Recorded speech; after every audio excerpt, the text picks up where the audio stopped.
Sa video na ito ay pag-uusapan po natin ang isang napakainit na topic kung saan ay ang posibilidad na umabot si Cardano or ADA sa presyo na $10 kada token. Pero teka lang, hindi lang ito basta haka-haka. Ayon po sa isang eksperto sa larangan ng crypto trading, possible raw ito. At may AI pa na nagsasabing realistic daw ang projection na ito. Si Ginoong Dan Gambardella, isang kilalang taga-suporta ni Cardano at founder ng Crypto Capital Venture, ay nag-test ng isang AI-powered tool para hulaan ang presyo ni ADA.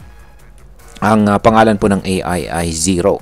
At sa video na ito ay ipapaliwanag po natin ang naging sagot ni Zero, ano ang basihan nito at kung bakit sinasabi ng ilan na ang $10 na target ni Cardano ay hindi imposibleng mangyari. Pero bago po tayo magpatuloy, ay pakibasa na lamang po muna ang disclaimer dito sa ibaba ng ating screen. Ayan, gamit po ang bagong AI system na tinatawag na Zero, nagtanong si Ginoong Dan ng isang hypothetical o imahinasyong tanong. Paano ba daw ang tamang pag-scale out o unti-unting pagbebenta ng 1,000,000 ADA tokens habang tumataas ang presyo nito? At ang sagot po ni Zero ay isang step-by-step profit strategy. Una ay ibenta po ang 20% ng ADA sa presyo na $1.50. Isa pang 20% sa presyong $3 at 25% sa presyong $5 at 20% sa presyong $8. Pero teka, hindi pa yan ang exciting part.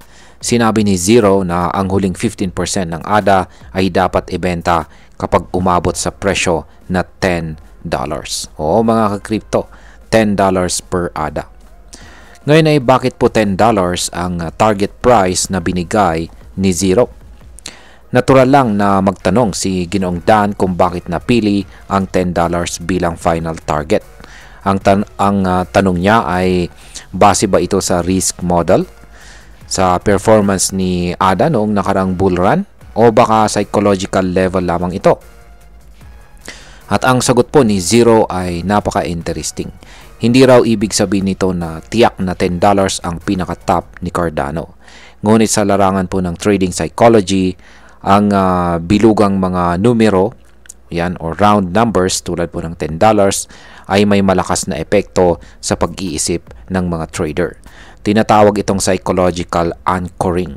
Yan, anchoring, kung saan ay mas gusto ng mga tao na magtakda or maglagay ng profit targets sa mga number tulad po ng $1, $5 at saka $10. Ayan. Pero para kay Zero, ang $10 ay hindi lang pangarap. Ito ay isang strategy level kung saan maraming tao ang magbebenta.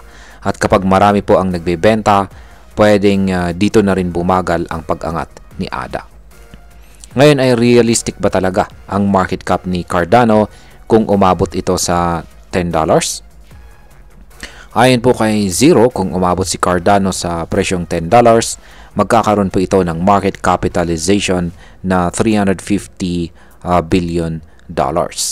Para sa kaalaman po ng lahat, si Bitcoin ay umaabot po sa $1.3 trillion noong all-time high at si Ethereum naman ay umabot sa $600 billion.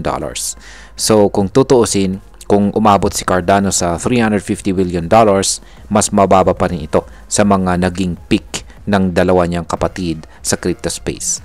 Kaya kung sa market cap lang ang pagbabasihan, hindi po imposible ang $10 para kay ADA. Ngayon ay ano po ang naging performance ni Cardano sa nakaraan niyang bull run? Ayon po sa datos, noong nakarang cycle ay nagsimula po si ADA sa presyong 0.02 lamang or 2 cents. Pero umabot po siya ng hanggang $3.10. Ibig sabihin ay meron po siyang 155 times na initaas or inakyat. Ngayon kung babasihan natin ang pinaka mababang presyo sa cycle na ito na nasa 0.24 at umabot po siya sa $10, ito ay halos 41 times na growth. Mas maliit ito kumpara sa 155 times dati, pero mas realistic at saka mas conservative. Sabi pa ni Ginoong Dan, ito rin ang dahilan kung bakit buo ang kanyang loob na sabihin na posible ang $10 na presyo para kay ADA. Ngayon ay ano po ang kasalukuyang presyo ni ADA ngayong July 2025? Sa ngayon, ang presyo po ni Cardano ay naglalaro sa presyong 0.5864. Bumaba po ito ng 3.03% sa loob lamang ng 24 oras, pero umangat din ng 5.26% sa loob ng isang linggo. Ibig pong sabihin ay kahit na may kaunting pag-urong, may momentum pa rin po itong si Cardano.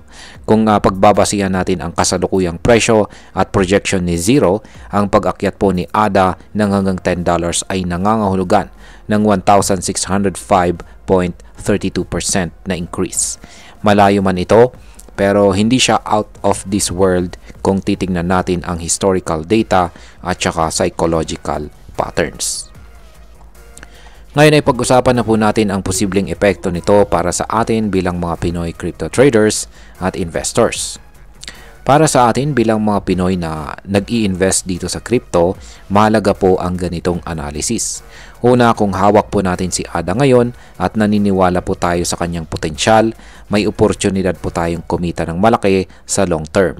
Hindi po ito financial advice. Pero kung titingnan po natin ang kasaysayan sa market trends, makikita natin na may potensyal po talaga si Cardano. Pangalawa, natuto tayo na ang paggamit ng AI sa crypto trading ay nagiging mas makapangyarihan. Dati, tao lang ang gumagawa ng strategy. Ngayon, pati po ang AI ay natututo na ring mag-analyze ng market psychology at saka historical patterns. Kaya magandang reminder po ito para sa ating lahat na maging open-minded sa paggamit ng bagong technology dito sa mundo ng crypto.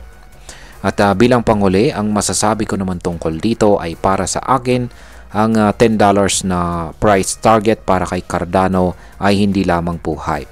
Ito po ay isang calculated prediction na base sa psychological behavior ng market, historical price action, at saka market cap comparison sa ibang malalaking coins tulad ni na Bitcoin at saka Ethereum. Hindi ibig sabihin nito na tiyak na aabot si ADA sa presyong $10, pero ang importante ay magkaroon po tayo ng malinaw na plano, lalo na kung naglalagay tayo ng malaking kapital sa crypto. Ang paggamit po ng scaling out strategy na gaya po ng binigay ni Zero ay isang magandang paalala na hindi lang buy and hold ang solusyon, kundi smart profit taking din. At ayan, hanggang dito na lamang po tayo sa video na ito mga ka-crypto. Marami pong salamat sa panonood. Ingat po tayo lagi at God bless po sa ating lahat.